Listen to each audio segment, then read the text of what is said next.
Le rêve numéro 1, c'est de les guérir tous. À Sainte-Justine, on a 150 environ nouveaux patients par an qui viennent au centre de cancérologie Charles Bruno.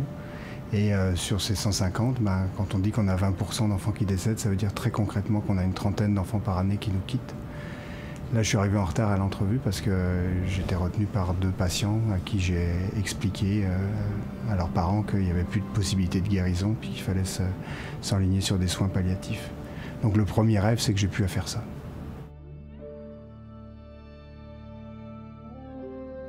Je m'appelle Michel Duval, je suis pédiatre, hémato-oncologue, responsable de l'unité de greffe de moelle de Sainte-Justine.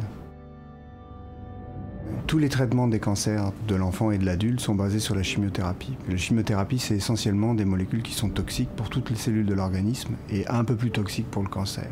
Les 2 nouvelles approches qu'on supporte, nous, ici au centre Charles Bruno, la première, c'est l'immunothérapie, la deuxième, c'est les thérapies ciblées. La première est basée sur l'utilisation de cellules du système immunitaire pour combattre le cancer, donc utiliser le système immunitaire qui normalement combat les virus, l'utiliser, changer sa façon de faire pour qu'il s'attaque au cancer. Et la deuxième, qui sont les traitements ciblés, c'est pas du tout des traitements qui sont toxiques pour les autres cellules de l'organisme. On est capable présentement de séquencer un génome humain dans une journée et demie. Et on est capable d'en tirer l'information en quelques jours. Et donc, ça veut dire qu'à l'intérieur de quelques semaines, on peut arriver avec une proposition d'une approche personnalisée, qui ne veut pas dire nécessairement une thérapie, mais une approche personnalisée pour le patient qu'on a devant vous. Daniel Sinette, je suis chercheur fondamentaliste, généticien moléculaire avec un intérêt sur la leucémie de l'enfant. Élie Adan, je suis clinicien-chercheur, je suis pédiatre immunologue et je travaille dans l'immunothérapie du cancer. Le fait de combiner les deux, c'est-à-dire d'avoir la capacité de faire cette immunothérapie, cette thérapie génique, donc guérir par le gène, et en même temps d'avoir la capacité d'identifier pour chaque enfant sa propre signature génomique, ça va nous permettre de combiner les 2 stratégies. C'est fascinant, mais ça nous fait couvrir une fenêtre en fait sur tout un nouveau champ de traitement. Et on peut imaginer de travailler d'autres cellules, on peut imaginer de travailler différemment, on peut imaginer une reprogrammation dans plein de circonstances différentes. Comme je disais, c'est tout un nouveau champ thérapeutique qui s'ouvre et qui n'est pas dans quelques années, il est là, il est présent.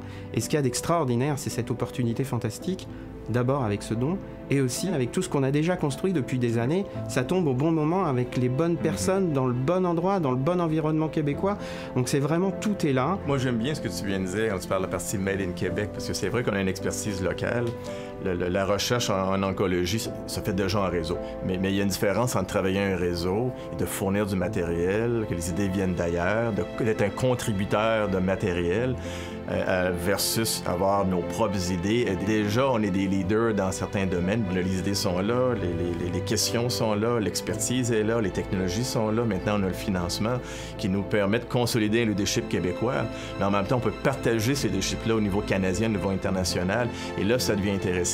Et le fait d'être des leaders et d'être innovateurs et d'être ceux qui créent les choses, ça fait que les enfants québécois vont pouvoir bénéficier en premier et pas prendre ces années de retard sur les traitements. Je m'appelle Elijah, j'ai 13 ans et j'ai eu mon cancer à 8 ans. Ils m'ont fait une greffe de moelle osseuse.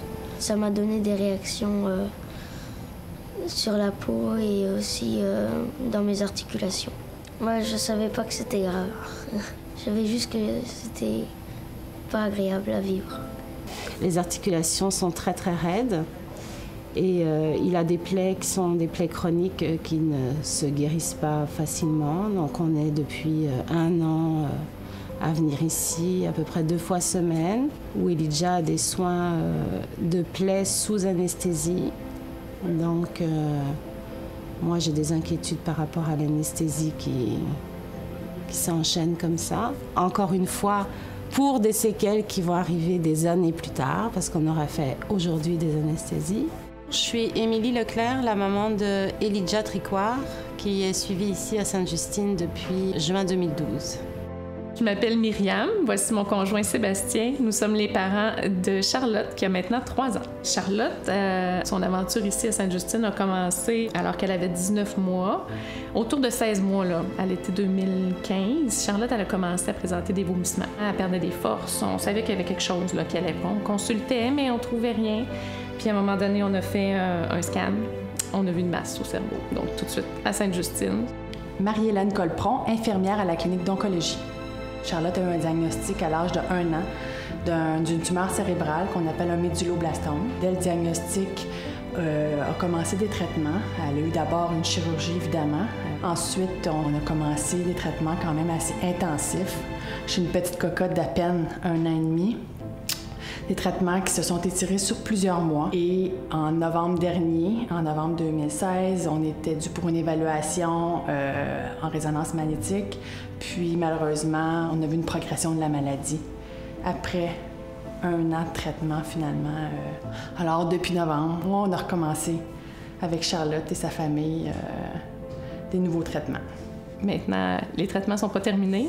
On vise à ce qu'il y ait le moins de séquelles possible là, dans la suite des choses, puis on ne sait pas encore l'ampleur des traitements qui vont être nécessaires si on veut réussir à vaincre sa maladie. Qu'est-ce qui nous attend? On ne sait pas trop. Mais c'est sûr que ce qu'on vise, c'est d'avoir une vie avec le moins de séquelles possible. La recherche, ça représente l'espoir. Ça représente l'espoir qu'un jour, on arrive tous à les guérir. Et puis que ceux qu'on arrive à guérir, ils survivent dans des conditions meilleures que maintenant, parce que beaucoup ont des séquelles. Un bon tiers des enfants qu'on arrive à guérir du cancer ont des séquelles.